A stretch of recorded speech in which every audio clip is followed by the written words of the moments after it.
உடைகிறதா India கூட்டணி? மம்தா பானர்ஜி தனித்து போட்டி அறிவித்திருக்கிறார். பஞ்சாப் முதல்வராகிறாரா அரவிந்த் கெஜ்ரிவால்? ஆம் ஆத்மி பார்ட்டியை கபலீகரம் செய்ய துடிக்கிறது பாஜக. பஞ்சாப் மாநில ஆம் ஆத்மி பார்ட்டி கட்சிக்குள்ளாக உட்கட்சி பூசல். விரைவில் முதல்வராக அரவிந்த் கெஜ்ரிவால் பதவியேற்க வாய்ப்பு என தகவல் வருது. இந்தியா கூட்டணி எதை நோக்கி செல்கிறது? ஒவ்வொரு கட்சியும் தனித்தனியாக பிரிகிறதா, இல்ல மூன்றாவதாக ஒரு அணி உருவாகிறதா என்கிற கேள்வி உருவாகி இருக்கிறது. இதை பற்றிய ஒரு விரிவான செய்தியை இந்த வீடியோவில் நம்ம பார்க்க போறோம். தமிழ் நியூஸ் நேயர்களுக்கு வணக்கம். வீடியோக்குள்ள போறதுக்கு முன்னாடி சேனலை மறக்காம சப்ஸ்கிரைப் பண்ணிருங்க. இந்த வீடியோவை லைக் பண்ணிட்டு உங்கள் கருத்துக்களை மறக்காம கமெண்ட் செக்ஷன்ல பதிவிட்டுருங்க.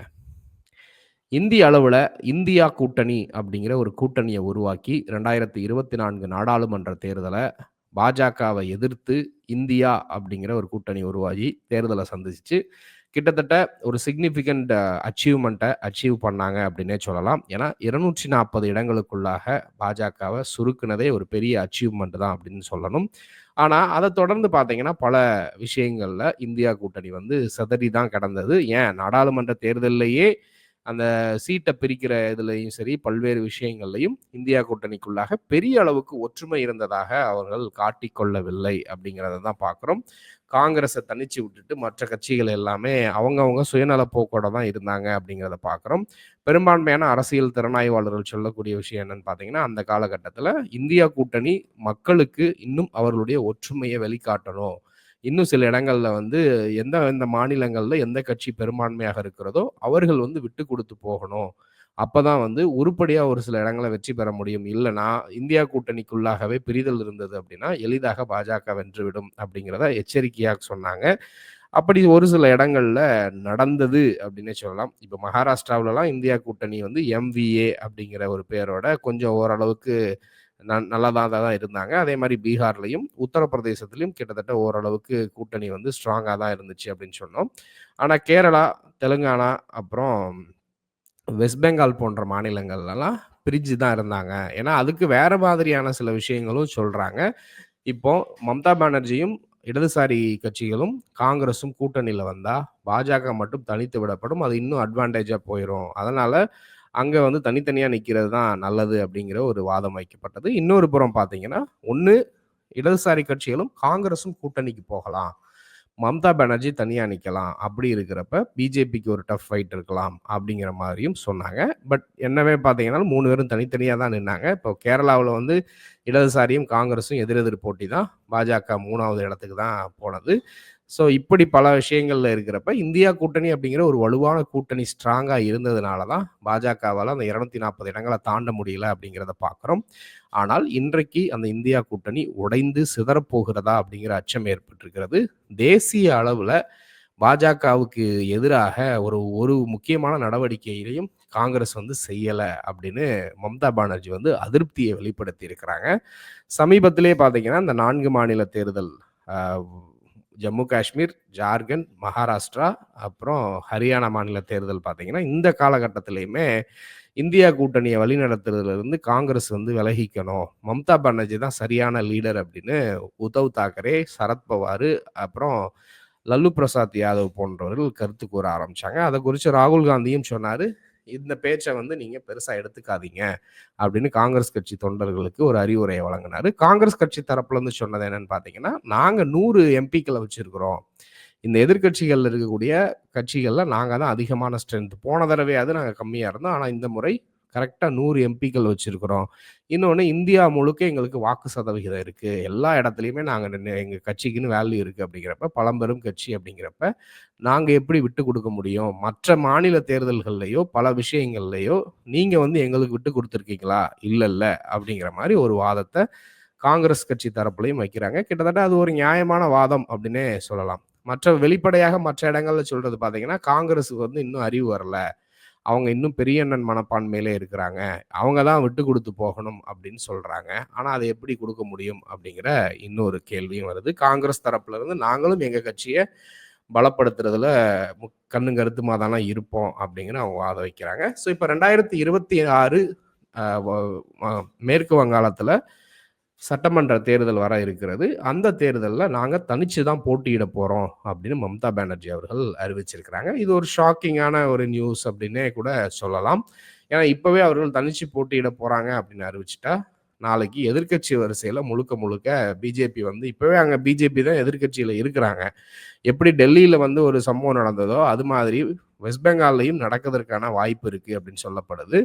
அரசியல் திறனாய்வாளர்கள் ஒவ்வொரு மாநில கட்சிகளுடைய எதிர்காலத்தையும் கணிக்கிற இடத்துல, இன்றைக்கு காங்கிரஸோட கரம் கோர்த்து நின்னா மட்டும் தான் மாநில கட்சியும் தப்பிக்கும், பிஜேபியையும் ஒடுக்க முடியும். அப்படி இல்லன்னா, பிஜேபி ஈஸியா மாநில கட்சிய அழிச்சிருவாங்க அப்படிங்கிறத எச்சரிக்கிறாங்க. ஆனா இது மம்தா பானர்ஜிக்கோ, இல்ல உத்தவ் தாக்கரே எல்லாம் எப்படி கூட இருந்தே அவங்க அந்த கட்சிய ஒண்ணுமில்லாம பண்ணுனாங்க அப்படிங்கிறது தெரியும். இன்றைக்கு விசாரணை அமைப்புகள் அவர்களுடைய கையில இருக்கு. நீதிமன்றங்கள் இருக்கு. எல்லாமே பாஜகவினுடைய கட்டுப்பாட்டுல இருக்கு அப்படின்னா, மம்தா பானர்ஜிக்கு அப்புறம் அந்த கட்சிய எடுத்து கொண்டு வருவதற்கு அந்த மாநிலத்தில ஆள் இல்ல அப்படிங்கிறப்ப, இவர்கள் எப்படி ஃபைட் பண்ணி சர்வைவ் ஆக முடியும் அப்படிங்கிற ஒரு கேள்வி எழுப்புறாங்க. இப்ப அரவிந்த் கெஜ்ரிவால் அவர்கள் அவரே வந்து தோற்று போய்விட்டார். அவங்க ஆட்சியும் இப்போ டெல்லியில ஆட்சியும் இல்ல. இப்போ பஞ்சாபுக்குள்ளயும் பார்த்தீங்கன்னா, ஆம் ஆத்மி பார்ட்டிக்குள்ளாகவே பல்வேறு பிரிவினைகள் உருவாகி இருக்கிறது. அவர்களுக்குள்ளாக கருத்து வேறுபாடுகள் உருவாகுது. லீடர்ஷிப்புக்கும் மற்றவர்களுக்கும் இடையே பிரச்சனைகள் இருக்கு அப்படிங்கிற ஒரு செய்தி வருது. ஸோ இந்த நிலை நீடிச்சுது அப்படின்னா, எளிதாக பிஜேபி வந்து அங்க பிஜேபிக்கு பெரிய அளவுக்கு மவுஸ் இல்ல. ஆனா, காசு குடுத்து வாங்கிருவாங்க. எம்எல்ஏக்கள வாங்குனாங்கன்னா, அங்கேயும் அந்த ஆட்சிய வந்து டீஸ்டபிலைஸ் பண்ணிட்டாங்க அப்படின்னா, ஒண்ணுமே பண்ண முடியாது. ஆம் ஆத்மிக்கு இப்ப இருக்கக்கூடிய ஒரே ஒரு ஹோல்டு வந்து பஞ்சாப் தான்.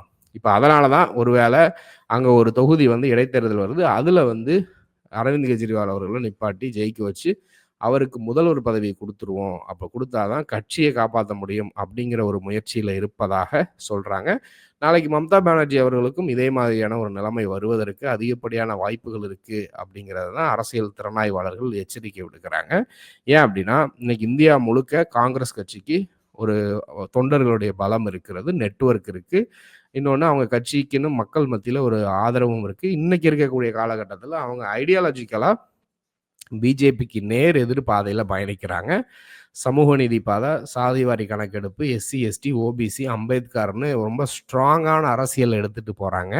இப்போ பிஜேபி மாதிரி ஹார்ட்கோர் ஹிந்துத்துவாவ பேசுறதோ, இல்ல சாஃப்ட் ஹிந்துத்துவாவ பேசுறதோ, இன்னைக்கு மக்கள் மத்தியில எடுபடாது அப்படிங்கிறது தான் ஒரு நிதர்சனமான உண்மையா இருக்கு. அரவிந்த் கெஜ்ரிவால் தோற்று போறதுக்கு ஒரு முக்கியமான காரணமும் அதுவாக தான் சொல்லப்படுது. ஏன்னா பிஜேபி மாதிரி நீங்க சாஃப்ட் ஹிந்துத்துவ ஸ்டாண்ட் எடுத்தீங்கன்னா, மக்கள் பிஜேபி பக்கம் தான் நிப்பாங்க. உங்கள நம்ப மாட்டாங்க. பிஜேபிக்கு நேர் எதிரா வந்தா தான் உங்கள நம்புவாங்க. அப்படின்னு ஒரு ஃபார்முலாவே இருக்குது.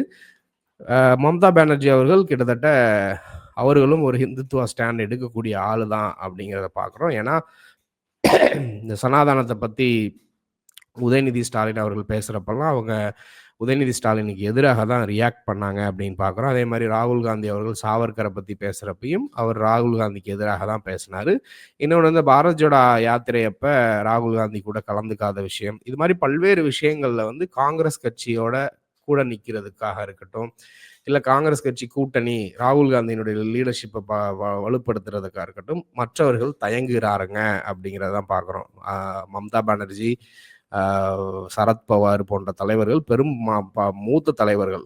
இவர்கள் வந்து நம்ம ஏன் காங்கிரஸ் கட்சிய வளர்த்து விடணும்னு நெனைச்சாங்க அப்படின்னா, நாளைக்கு காங்கிரஸ் கட்சியும் நெனைக்கும், நான் ஏன் உங்களுக்கு வந்து பாதுகாப்புக்கு நிக்கணும் அப்படின்னு நின்னாங்கன்னா, நஷ்டம் வந்து இவங்க 2 பேருக்கும் தான். பிஜேபிக்கு தான் லாபமாக போய் முடியும் அப்படிங்கிறது தான் இதுல முக்கியமான உண்மையாக இருக்கு. ஸோ வரக்கூடிய தேர்தல்ல அவர்கள் தனித்து போட்டியிட்டாலும், ஒருவேளை இடதுசாரிகளும் காங்கிரஸ் கட்சியும் கூட்டணி வச்சாங்கன்னா, ஓரளவுக்கு அவங்க வந்து பிஜேபியினுடைய வெற்றிய வந்து கன்டெயின் பண்ண முடியும் அப்படின்னு பார்க்குறாங்க. இப்ப இந்த இந்தியா கூட்டணி அப்படின்னு ஒண்ணு இல்ல அப்படின்னா, அப்ப இன்னொரு கூட்டணி உருவாக வாய்ப்பு இருக்கா? காங்கிரஸ கழட்டி விட்டுட்டு அப்படின்னா, அதற்கும் ஒரு அனுமானம் சொல்றாங்க. ஏன்னா, இப்போ டெல்லி தேர்தல்லயுமே பார்த்தீங்கன்னா, அரவிந்த் கெஜ்ரிவால், மம்தா பானர்ஜி, சரத்பவார், உத்தவ் தாக்கரே, அகிலேஷ் யாதவ், அப்புறம் தேஜஸ்வி யாதவ் இவங்க எல்லாருமே ஆம் ஆத்மி பார்ட்டிக்கு தான் ஆதரவு குடுத்தாங்க. காங்கிரஸ தனியா விட்டுட்டாங்க அப்படிங்கிறத பார்க்குறோம். ஸோ இப்படி ஒரு கூட்டணி உருவானா, அது நிச்சயமாக பிஜேபிக்கு தான் லாபமாக இருக்குமே தவிர, ஒரு நாளும் அந்தந்த மாநில கட்சிகளுக்கு லாபமாக இருக்காது அப்படிங்கிறத தான் சொல்றாங்க. இந்த மாநில கட்சிகள் தேசிய கட்சியான காங்கிரஸோட கூட்டணியில இல்ல அப்படின்னா, அது மாநில கட்சிகளுக்கு தான் பிரச்சனை. காங்கிரஸ் கட்சி கடந்த 10 வருடங்கள்ல மிகப்பெரிய அளவுல வந்து ஒரு பின்னடைவ சந்திச்சாங்க. ஆனா, இந்த 2024 நாடாளுமன்ற தேர்தல்ல திரும்பவும் மீண்டெழுந்து வந்துட்டாங்க அப்படிங்கிறத பார்க்குறோம். அதற்கு மிக முக்கிய காரணம் ஒரு ஐடியாலஜிக்கல் ஸ்டாண்ட் பாயிண்ட்ட ரொம்ப முக்கியமா அத நரேட்டிவ வந்து பில்ட் பண்ணாரு ராகுல் காந்தி. நாங்க இந்த இடதுசாரி வ வ ப வ பாதையில தான் பயணிக்க போறோம். இடஒதுக்கீடா இருக்கட்டும், சாதிவாரி கணக்கெடுப்பா இருக்கட்டும், எஸ்சி, எஸ்டி, ஓபிசி அரசியல் அப்படிங்கிற இத நோக்கி தான் நாங்க போறோம் அப்படிங்கிறத ரொம்ப தெளிவாக தொடர்ந்து கன்சிஸ்டன்ட்டா அதே விஷயத்த பேசிக்கிட்டு இருக்கிறாரு. அது மக்கள் மத்தியில கொஞ்சம் கொஞ்சமாக வடமாநிலங்கள்ல எடுபடத் தொடங்கிருச்சு அப்படின்னு பார்க்குறோம். அது போக மக்களுடைய அன்றாட பிரச்சனைகளையும் அவர்கள் பேசுறாங்க. இது எல்லாத்தையும் தாண்டி லீடர்ஷிப் பார்த்தீங்கன்னா, காங்கிரஸ் கட்சியில இப்ப பிரியங்கா காந்தி, ராகுல் காந்தி அ இவங்க 2 பேருக்குமே இன்னும் ஒரு ஆக்டிவ் பாலிடிக்ஸ்ன்னு பார்த்தீங்கன்னா, குறைஞ்சது ஒரு 25 வருஷம் இருக்கு. அப்படிங்கிறப்ப, இவங்களுக்கு பிரகாசமான வாய்ப்பு இருக்கு. ஆனா மற்ற கட்சிகள்ல அடுத்த ஒரு நபர் பார்ட்டி அப்படிங்கிற மாதிரி தான் அது இருக்கு அப்படிங்கிறத பார்க்குறோம். தொடர்ந்து இத குறிச்சு பேசலாம். இத குறிச்சு நீங்க என்ன நினைக்கிறீங்கன்றத மறக்காம கமெண்ட்ல சொல்லுங்க. நன்றி. நமது தமிழ் நியூஸ் சேனலில் உங்களது பொருட்களை வெறும் 500 ரூபாயில் விளம்பரம் செய்ய வேண்டுமா? தொடர்புக்கு 7806942275 தொடர்பு கொள்ளுங்கள்.